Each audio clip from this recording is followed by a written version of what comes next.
Welcome back to another technical deep dive here in the debug zone. Today we're tackling a big question and breaking it down with insights from other users.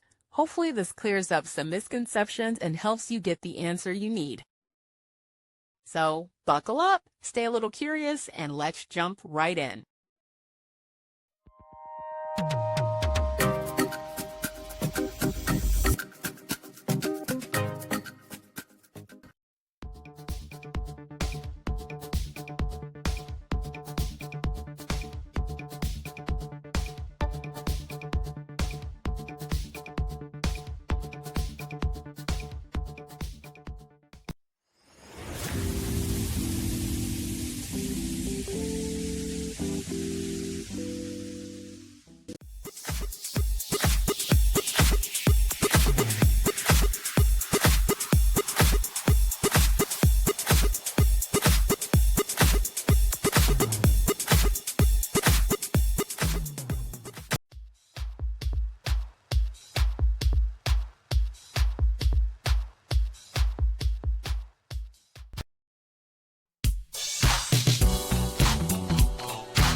And that's a wrap.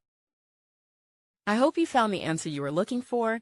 If you did, take a second to hit that subscribe button. It really helps out. And let me know in the comments which solution worked best for you.